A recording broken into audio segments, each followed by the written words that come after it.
So weekly text-based Tanya, we're up to chapter 37. And before we started recording, we went through a whole big discussion just confirming that we did finish chapter 36 last week.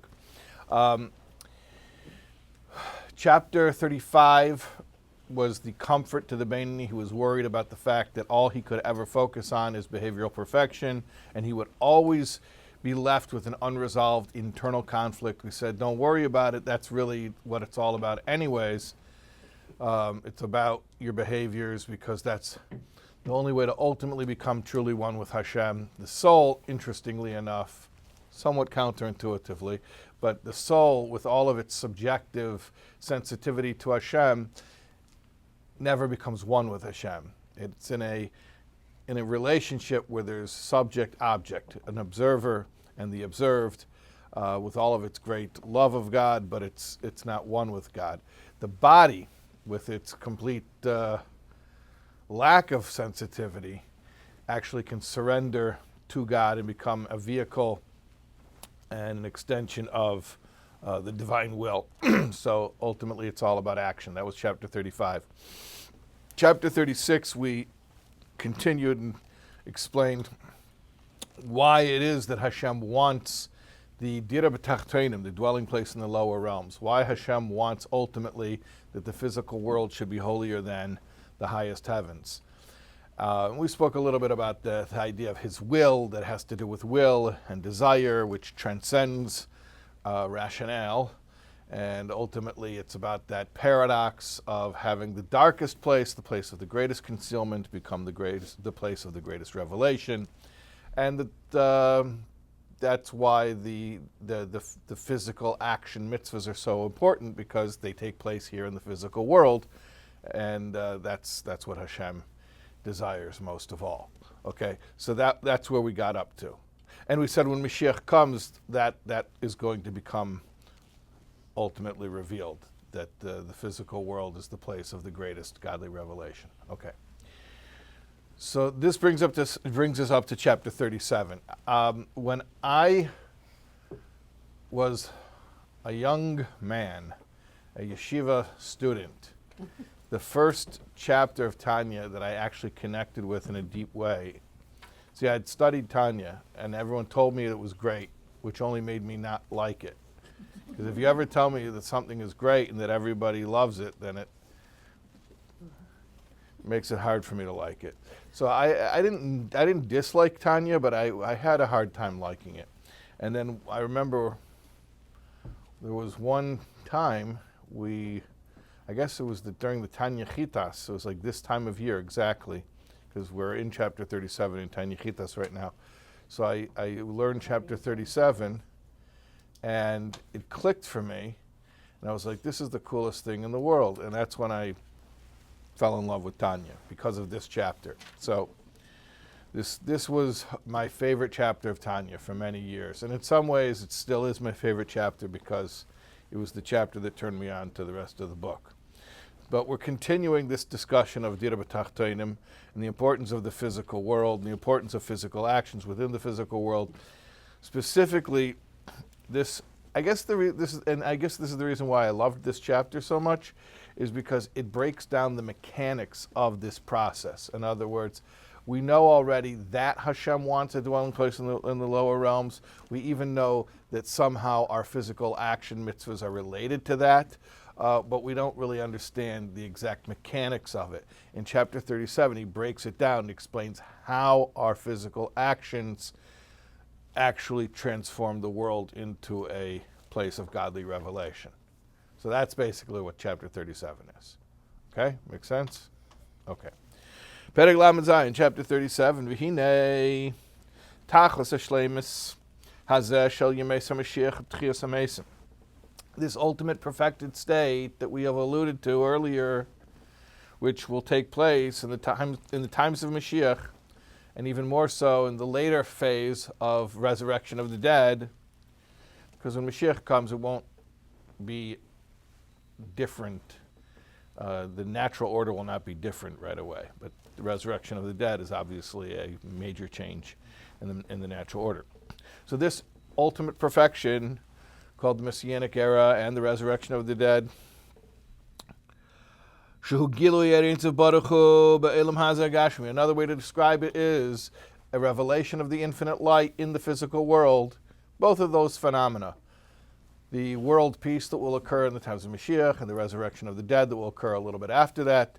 Both of those are just different ways of describing the revelation of the infinite light in the physical world. Okay, but here's the rest of the sentence. Let me finish the sentence.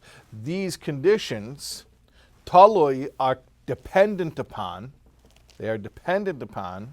b'maisenu, our actions, v'avedasenu, our service, kolzman meshach hagalus, throughout the entire duration of exile. Okay, you got the first sentence of the chapter? This revelation of the infinite that will take place in the physical world and can be described both as the Messianic era as well as the era of the resurrection, that is dependent upon our actions and service of Hashem.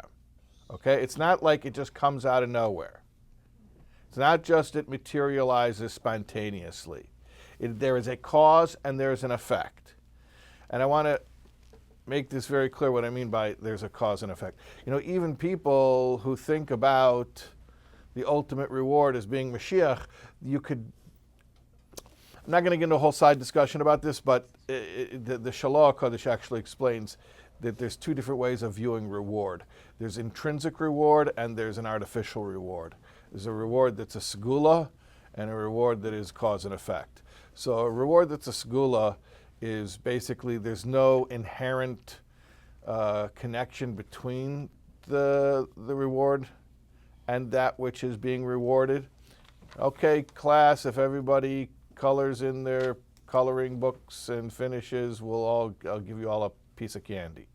Okay, drawing in your coloring books doesn't generate a piece of candy. It's an arbitrary, artificial reward that the teacher has superimposed into the situation. So even if you look at the ultimate reward for everything as Mashiach, you still could think of it as this arbitrary, artificial situation that sort of just comes at the end of our service throughout the centuries and the millennia.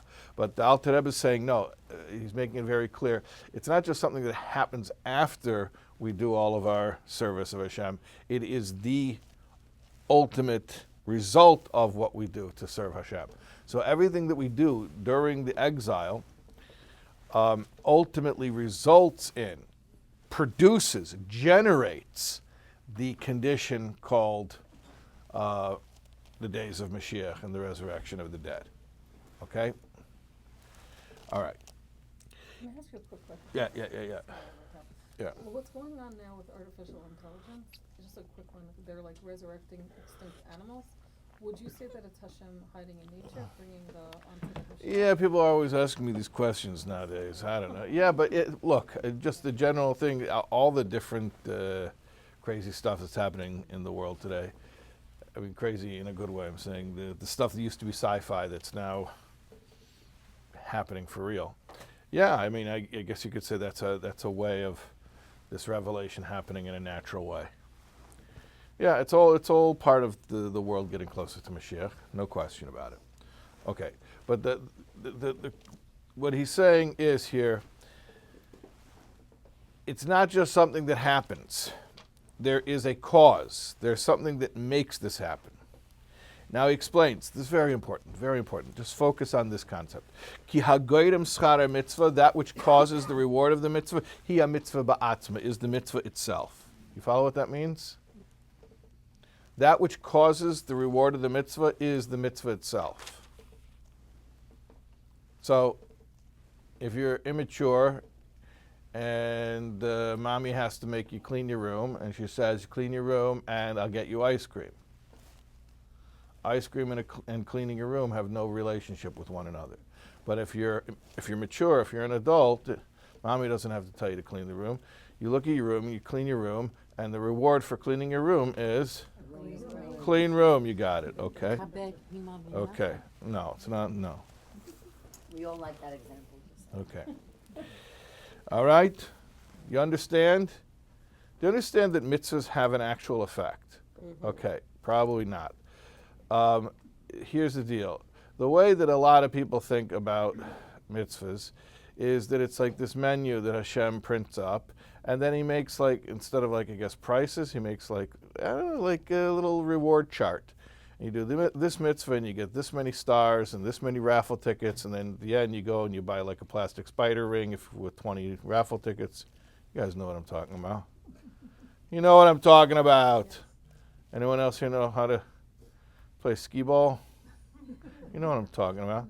And sometimes, not that I try to, but sometimes you pull those raffle tickets and the extra will come out. You know what I'm talking about. Okay? So a lot of people think about mitzvahs like that. That's not what it is. That's not what it is. That's not what it is. That's not what it is. Mitzvahs actually have intrinsic value. They actually accomplish something. What do they accomplish? They accomplish the revelation of the infinite in the physical world. Okay? So it's very important for us to get this through our heads, that it's not that mitzvahs are rewarded by some point system. It's that mitzvahs themselves accomplish something. Specifically, what do they accomplish? They accomplish the revelation of the infinite within the physical world. The sum total of that, the culmination of that, the tipping point, the critical mass of that is the widespread revelation of the infinite in the physical world, known as Mashiach, okay? But understand, please, the mechanics of this process are based on the idea that the mitzvah itself is doing something. Not just you're compensated for your mitzvah. The mitzvah itself causes something to happen, namely the revelation of the infinite within the physical world, okay? Fine.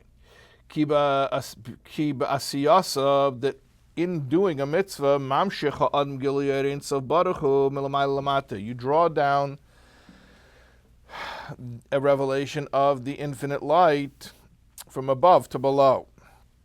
Lislabish begashmis elam hazeh, to be invested within the physical world. B'davar shahayatchila tachas memshelas klipas naiga mikabel chayusa mimena, into something that had up until then been under the dominion of klipas noiga and was getting its nurture, was getting its life force from that state called klipas noiga. Now please, impress me. Please. What chapter? What chapter? Go back. What? When did we learn about klipas noiga? When did we learn about klipas noiga? I mean, the first time we mentioned it was in chapter 1, but that's not where we're learning what klipas noiga was. We just mentioned it. Where did we learn what it really was? No, it wasn't. I like that you guessed. But no, it wasn't. Remember when we spoke about things? Was it 1 through 8? It was 1 through 8, yes. Oh, wow. Okay, good. No, that's the lexicon. Yeah, that's the lexicon. You're doing good. Yes. It's definitely before 6. Okay. Up to 6. But It was 4. oh, she's at 3. No, Where do we speak about the idea that there are things that are not holy, It's not 6. but you if you what? Isn't chapter 2 when we speak about the animal soul that he stems from klipas noga? Well, in the end of chapter 1, we said that the animal soul comes from klipas noiga, but that was just mentioning klipas noiga. It wasn't really explaining what it is. There's a whole chapter that talks about the idea of activities which are not holy. Could you just tell us which one? 7. Thank you. But they are mundane, meaning neither holy nor profane. And if you do them the right way, with the right intention, you can elevate them into holiness. If you don't do them for the right reason, then they can drag you down, God forbid. But, classic examples, basically eating and drinking. Right. Eating and drinking kosher food. It's a totally neutral activity. It depends how you do it. You make a bracha? Right, you make a bracha, yeah, exactly. You do it mindfully, and then you actually use the energy to do some type of a mitzvah. So that's what we're talking. Why wasn't that my favorite? I don't know. Why wasn't that my favorite chapter? No, but if this is what chapter says, okay. Okay, I don't know. Anyways, so there was something that was under the dominion of Klipas Noiga up until this point. Yeah. Shehem kol hadvarim, kol dvarim hatohidim and mutarim shenaisis bohem mitzvah maisis. And this is basically all the pure and permissible things through which physical mitzvahs are done. Going, for instance, what do we mean pure and permissible? Pure doesn't mean like chemically pure. Pure means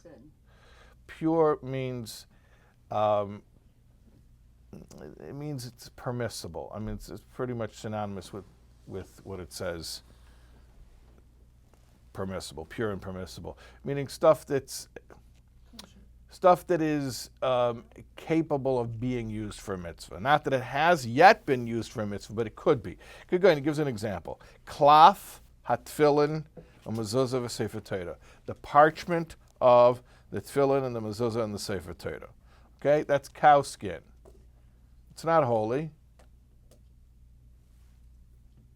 right? Right. Even though there is such a thing as the sacred cow, but that's not Jewish. So for us, the cow is not sacred.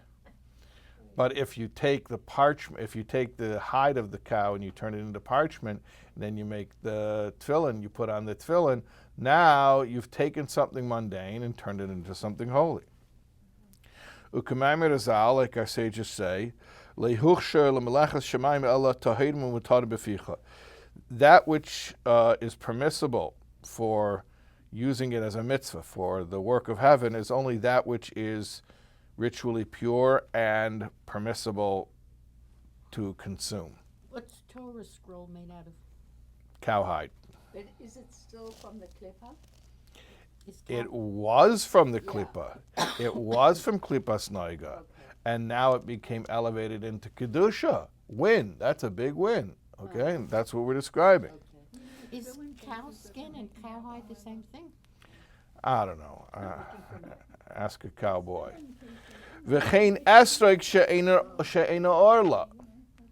Also, an esrog, a citron, which is not orla. Orla is the prohibited first 3 seasons of fruit production of a tree. You know, that's one of the mitzvahs of the Torah. You don't eat the first 3 years of fruit of the tree. So as long as the esrog is an orla. So this esrog, it's just a piece of fruit. It's not holy. But you take it and you use it for your mitzvah on Sukkot of the 4 species, and now you made it holy. Now you made it holy. You elevated it. Another example, umois hatzdaka, coins of tzedakah, of charity, she'enon gezel, that are not stolen, because then that would cause problems. V'chayetze behem, or anything like that. Shaha'orla hi mashalish klipsa tameis legamri. He says, orla, the first 3 fruit, first 3 seasons of fruit, those are from what we call shalish klipsa tameis legamri, irredeemable klippa. She'ein lahem aliyah la'elam, they can never be elevated, kamisha kosav be'etz chaim, like it says in Eitz Chaim. V'chein kol mitzvah haba ba'avera chas v'shalom, or similarly, any mitzvah that came about through a sin. So it can't be elevated either.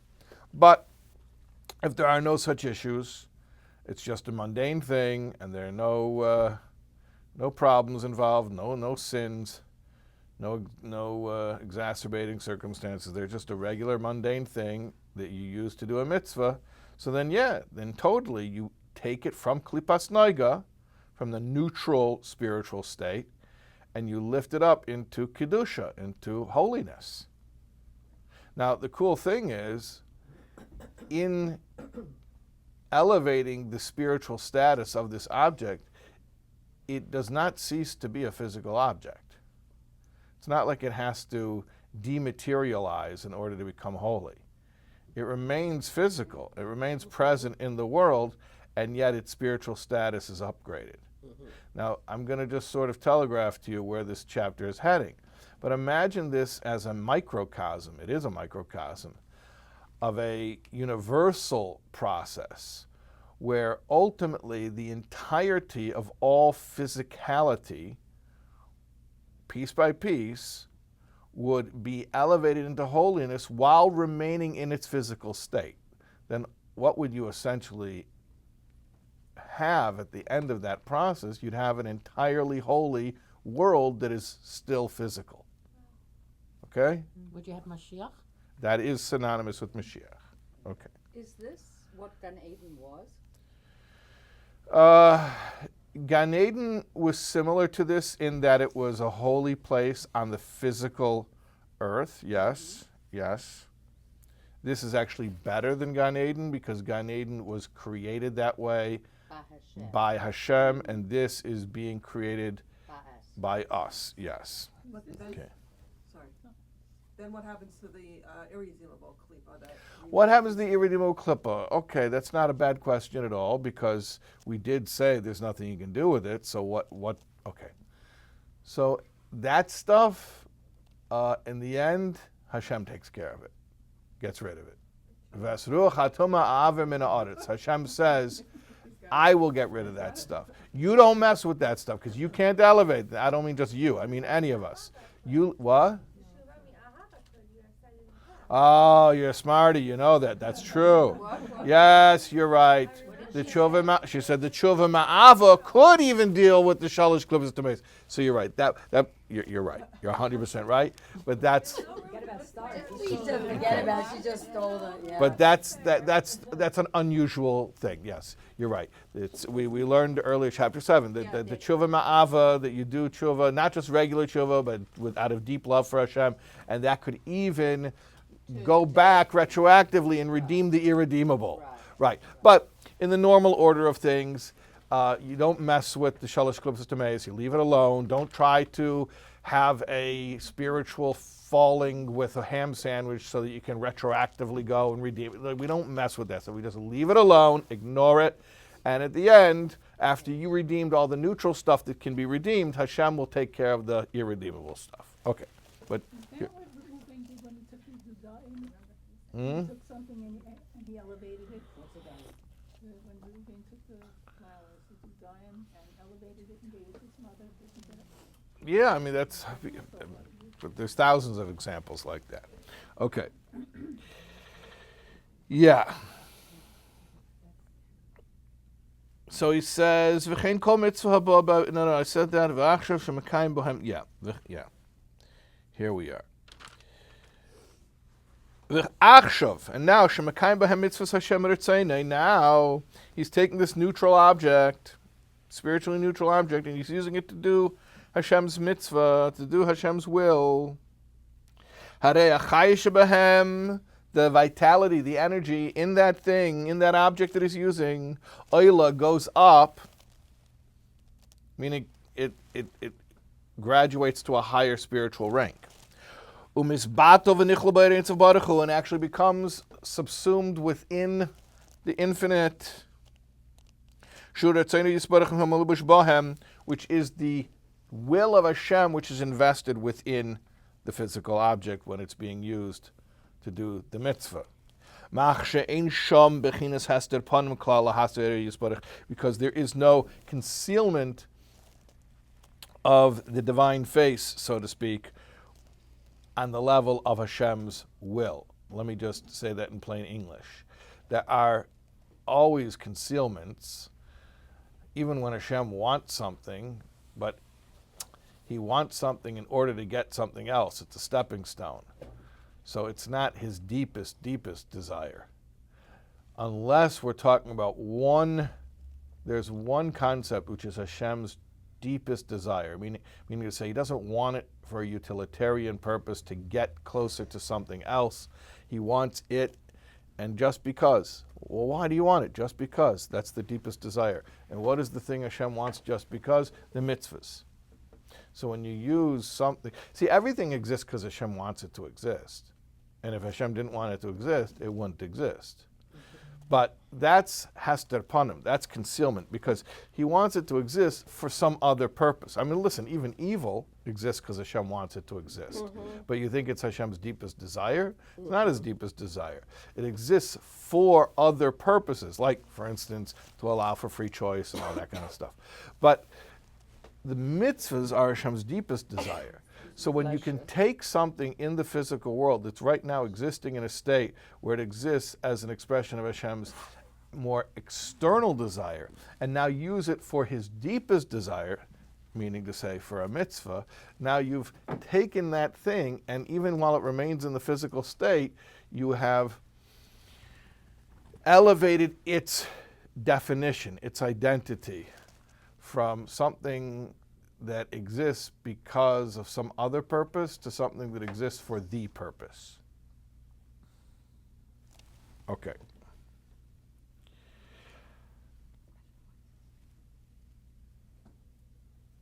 V'kein, now we're going to expand this. So we said we can go around and appropriating objects for the service of Hashem, and we elevate them from mundane to holy. And similarly, v'kein, kayach nefesh hachayinus habahamis shebe'evri gufa adam mekayma mitzvah. The energy that's in the limbs of the body, the animal soul energy that's in the limbs of the body that you use in order to do the mitzvah. Hu mislabish gam kein b'asiyazu. That energy, that physical energy, is also invested in the performance of the mitzvah. Right? When you do a mitzvah, you have to expend energy. Do you expend energy doing a mitzvah? Yeah. Yeah? Okay, fine. So what happens to that energy now that it's being attached to the performance of Hashem's deepest, innermost will? So that energy is also, va'oila, is elevated, meha klippa, from klippa, because your physical energy is what level, how would you define the spiritual level of your animal soul's energy? It is klipa. It is klipas noiga, not shalish klipas tameis, but klipas noiga. Yeah, that's right. But now you use that energy of your animal soul to do a mitzvah, and it gets elevated. V'nichlo b'kedushas ha-mitzvah, gets elevated and absorbed into the holiness of the mitzvah. Shehir tzeinus barach, which again, the mitzvah is Hashem's will, His innermost will. Ubaltu b'ereins of baruch hu, and now becomes completely nullified to the infinite light. And he mentioned something nifty here. V'gam mitzvahs Talmud Torah, Kriyishma, Utfilah v'chiyetz b'hen. Even, what do these mitzvahs all have in common? The mitzvah of Torah study and reciting the Shema and davening. You know what they all have in common? As mitzvahs? Don't give it away, Paula. You're 2 lines ahead. Don't get ahead of us. What do these mitzvahs have in common? These 3 mitzvahs. Spoken. Yeah, they're spoken. In other words, they're not physical actions. You're not moving your body. We just said what's so great about a mitzvah is you're moving your body and then you're elevating the energy that you were using to move your body. But what about a mitzvah where you're not moving your body, you're just saying stuff? So it says, Av she'einu b'asiyah gashmus mamish, even though you're not literally, working out, it's not like aerobic exercise. Shetachzu mishalas klipas noiga, you're not taking that physical energy of the body that was under the dominion of klipas noiga. Kol malkim, nevertheless, like Paula said a little bit earlier, ha'kaimalon dihir lav kidibur dami, that meditating on the words is not the same as orally articulating them. You have to actually move your lips. And we say that moving your mouth actually is a physical action. So it's not like swinging your arms around, but it is physical action. Yeah? What about like when you refrain from doing something? We're not talking about refraining yet. Okay. There's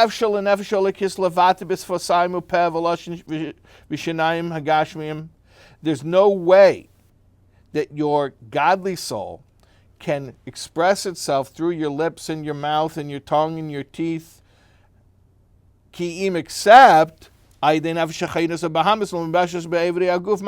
through the intermediary of your animal soul, which is invested in those limbs. Yeah. What about expending spiritual energy, not just physical energy? I don't need to expend spiritual energy. Spiritual energy is already holy. Do you understand the point here?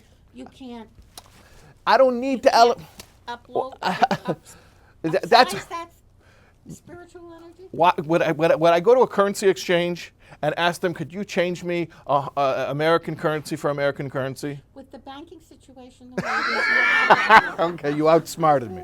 Maybe I would. Okay. I don't need to switch American currency for American currency. Spiritual energy is already spiritual. The whole you can't increase a spiritual energy? you probably could, yeah. But the point here is this radical categorical elevation, where something was in the domain of klippas noiga, which is klippa, and now it's in the realm of kedusha. So what is that? That's the physical energy. Forget about spirituality. The physical energy, calories, literally calories that you're burning in order to move your muscles and to do that mitzvah. That's the point that we're making here. Okay? All right. In fact, he says qualitatively you can enhance this, because the more you speak with more gusto, the more energy you put into the speaking, you're actually expending more of the animal soul's energy in that speech. So you're getting more bang for your buck. So when you're learning Torah, speak out loud, raise your voice, because then you're using up more physical energy, and then hence you are elevating that into holiness. That's what it means in the verse when it says, all of my bones shall proclaim your praise, meaning put your whole body into it. Like the opera singers. You got to sing from the pit of your stomach. I don't know, that's what I heard. Sing from your diaphragm, that's right. When you sing, you have to project like this. You should sing from your toes. But it's actually, it's true. Okay. Yeah. I'm saying not just with singing. I'm saying as far as the idea of the mitzvah is that you try to put your whole body into it. Really? Yeah, you try to put your whole body into it. Yeah. Some people struggle even when they see Tehillim. What? I've seen people struggle even when they see Tehillim. They want their whole body to just be moving. It's good. I mean, look, I don't want to give everybody something else to be neurotic about. But if you can put more of your body into it, yes, it's good. It's a very good thing. Okay. V'zeu shomer Rizal. And this is also the meaning of what the sages say. Im arucha b'chol ramach evarim mishtameres. Im arucha b'chol ramach evarim. If the Torah is preserved in all of your 248 limbs of your body, mishtameres, it will be kept. V'im lav, but if not, eina mishtameres, it will not be kept. It will not be preserved. What does that mean? Ki ashicha, forgetfulness, hima klippas haguf and nefesh hachayunas abamis. It comes from the negative spiritual state of the body and the animal soul. Shehein meklippas noiga and nichlalas lapamim begdusha, which is the state of klippas noiga, which sometimes can be elevated into holiness. V'hainu kishematish keichan umachnis kol keichan begdusha satera ayatvila. So, what does it mean to make sure the Torah is preserved within you by getting it set up in all the 248 limbs? It means by weakening the power of the klippas noiga of the body and the animal soul by putting its energy or redirecting its energy into the holiness of Torah and Tefillah. Now, a further point, another point. The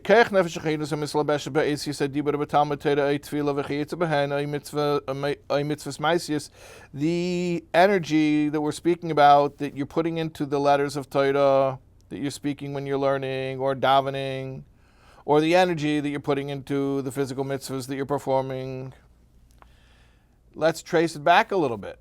Where did that energy come from? Where's that energy? Where did your body get the energy that you're expending right now? You got it from somewhere. Your energy comes from your blood, which is also klipas noiga. And where does your blood get its energy from? All the food and the drink that you consumed becomes your blood. Human photosynthesis. Well, no, it's not photosynthesis. It's the opposite of photosynthesis.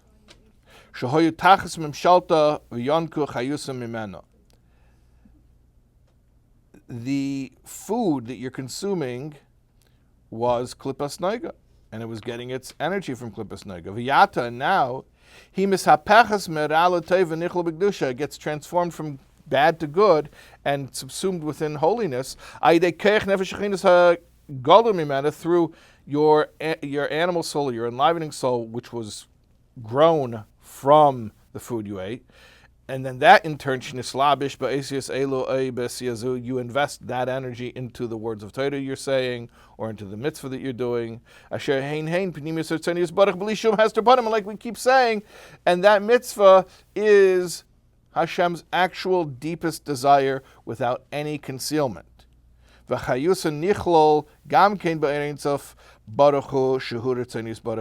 now that energy, that physical energy that you got from that physical food, is becoming absorbed within Hashem's deepest desire. And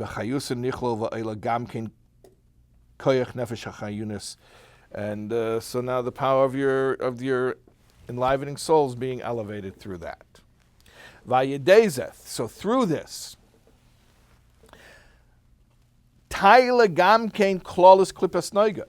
now he speaks about it on the universal level, the macrocosm. So through this process that we've just described, right? We described that you're doing a mitzvah, so your animal soul's energy is being used up. Well, first of all, we said the object that you're using. The object that you're using, most mitzvahs require some type of an object. So the object that you're using is being elevated from klipas noiga to kedusha. Then the energy that your body is expending in order to do the movements, the motions that are required for the mitzvah, that is being elevated from klipas noiga to kedusha.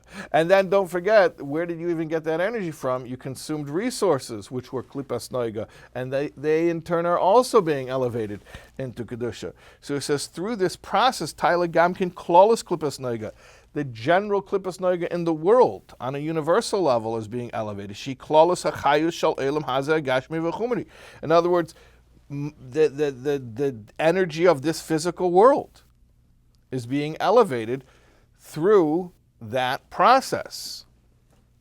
Kasher kol haneshama v'nefesh elokish b'chol Yisrael, when every Jewish soul, which there are 600,000 general souls which have offshoots, when each one of the Jewish souls does all of the 613 commandments, say, now here's your question, who has a prohibition? Yeah, here's the prohibitions. The 365 prohibitions, that is to separate the 365 blood vessels, to separate, to make sure that the energy doesn't go where it shouldn't go. To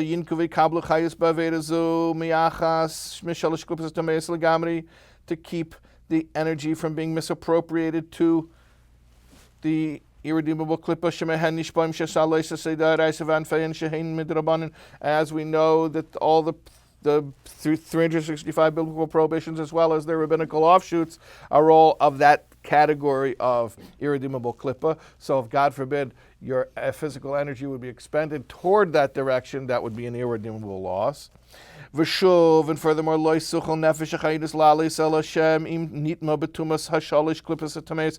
Also, there's another residual effect, that it being involved in these prohibitions taints the soul and it sort of holds it down so it can't elevate.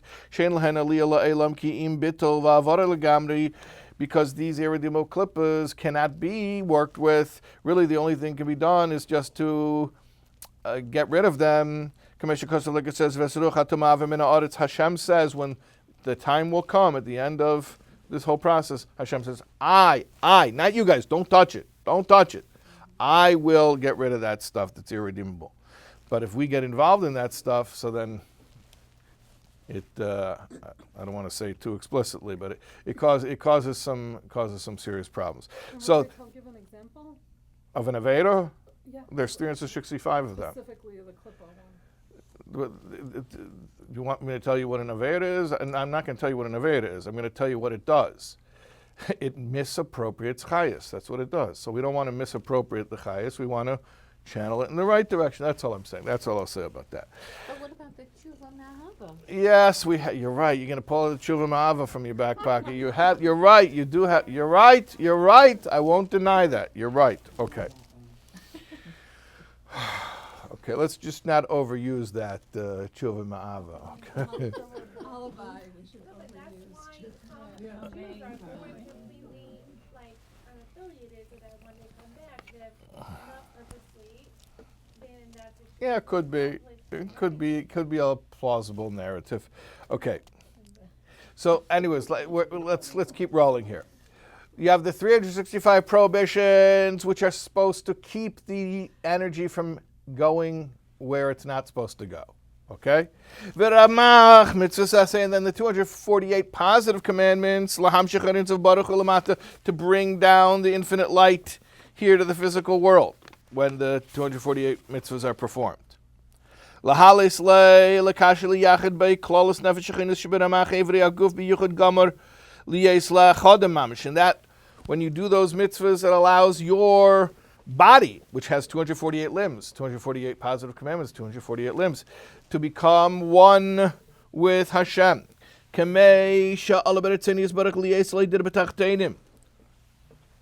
As just as it arose to his will, that he had this whim, he had this desire, that he wants to have a dwelling place in the physical world, like we said before.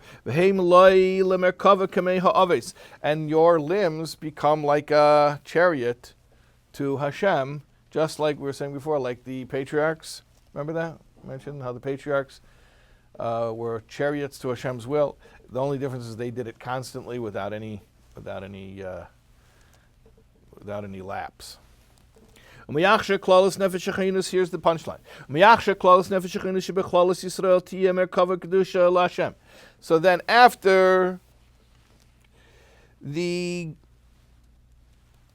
physical energy of the entire Jewish people becomes one big chariot to Hashem's holiness, then the whole physical world will follow in kind. She klipas noiga achshav, which is right now klipas noiga, teitzeas metumasa v'chalasa v'tayla l'gedusha. It'll leave its impure, sick state, and it'll become elevated into holiness. Liyes merkav Hashem biskaz kvede, and it will become a vehicle to Hashem, and it will reveal Hashem's glory. And what will happen? V'rochol basa yachdav, all flesh will see God. V'yefi aleim ba'adar goin uzay. And Hashem will appear to the whole world in the glory of His might. And the glory of Hashem will fill the whole world. And the Jewish people will see Hashem eye to eye, just like it was at the revelation at Sinai. Like we said before the revelation at Sinai, you've been shown to know, shown. You've been able to empirically observe that there is nothing but God. And then through this great revelation, it'll automatically wipe out all of the irredeemable klippa. Because the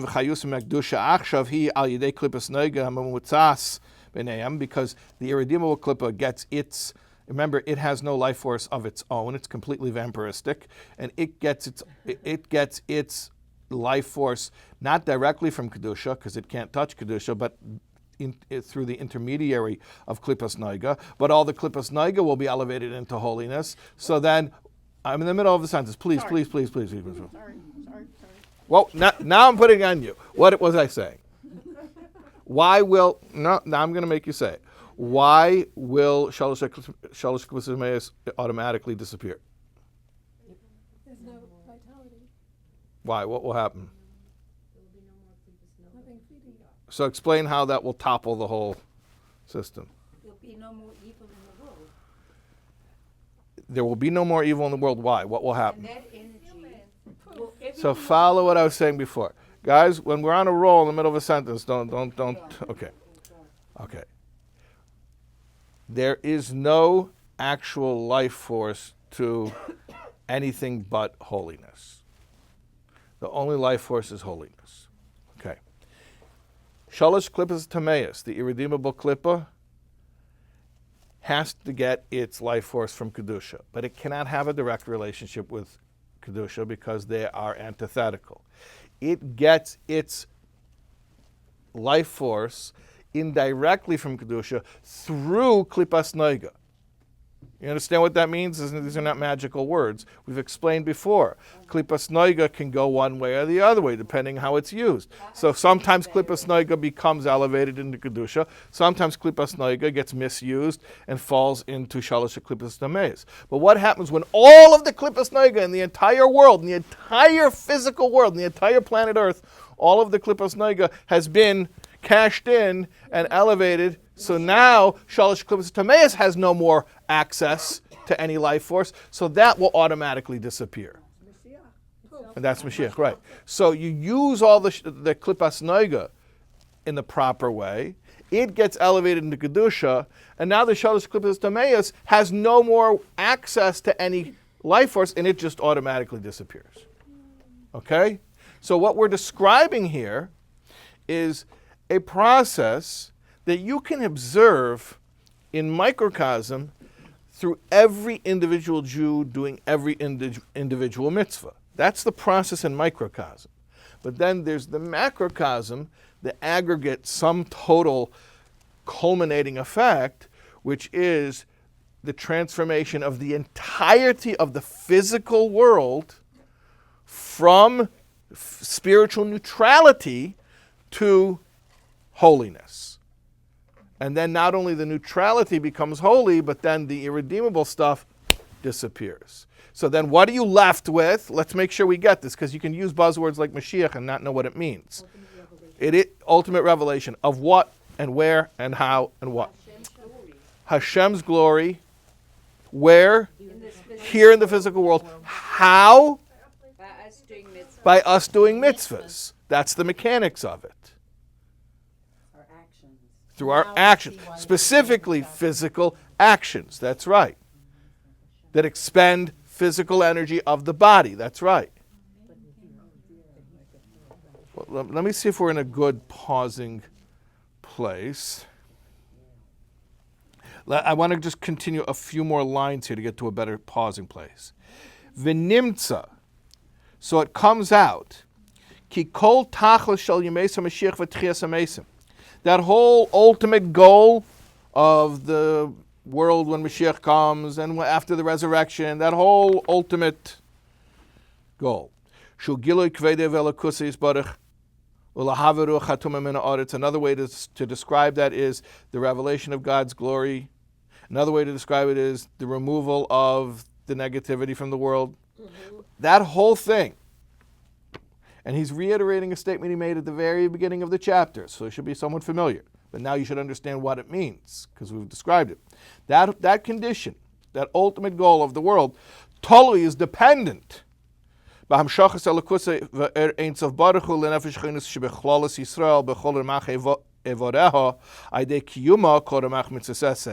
depends on what this state of the world depends on what? It depends on the godliness is drawn down to the animal soul of all Jewish people in their bodies doing physical mitzvahs.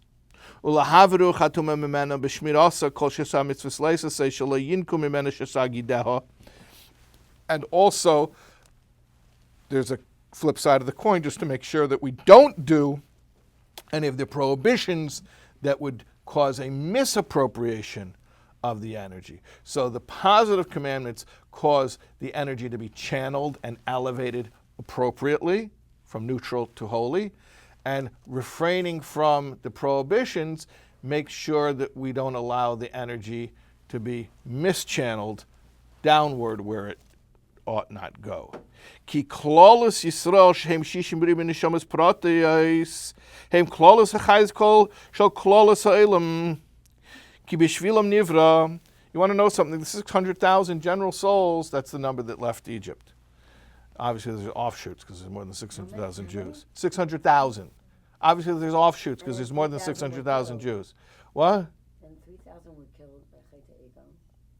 There's only 600,000. You're doing the whole math now. Yeah, I'm trying. There's 600,000, even 600,000 is a rounded off number. The point is that there are a certain number of general souls. Okay. Obviously, they have offshoots because there's more than 600,000 Jews alive right now. There are a certain amount of general souls. The physical world is portioned up into that same amount, meaning to say every general soul has its portion of the world that it's responsible for. V'chol prat mehem hu koil v'shayich le'achai shel chelik echad mishish miklal ha'olam atoli v'nafshech einus lahalis l'Hashem b'aliyasa. Every little corner of this world has a soul assigned to it that it's waiting for that soul to come and engage it and use it for the purpose of a mitzvah. Dahainu, and now he spells it out. Every little part of this world is waiting for a Jew to come and to use that part of the world for the needs of his physical body, and then to use that energy of his physical body to serve Hashem. Kagoyin, for instance, achila v'shtia v'demayem v'dira v'chol klei tashmishav. You're eating, you're drinking, and now he adds, not just you're eating and drinking, because we learned eating and drinking a little bit earlier in the chapter, but also your dwelling and all of your stuff, your possessions. That's like Suchan, Chabad, we're all over the world, we're all... Everything that you own, everything that you possess is potentially a tool to do a mitzvah. Okay, these things on their own are not holy, but through the usage of them become holy. So what we're saying is there's a certain, call it X, whatever that amount is. There's a certain amount of klippas noiga in the universe. That amount of klippas noiga has been allotted already. It's spoken for. It's already spoken for. So if every Jew will do their share of physical mitzvahs, then all of the klippas noiga of the physical world will be elevated into holiness.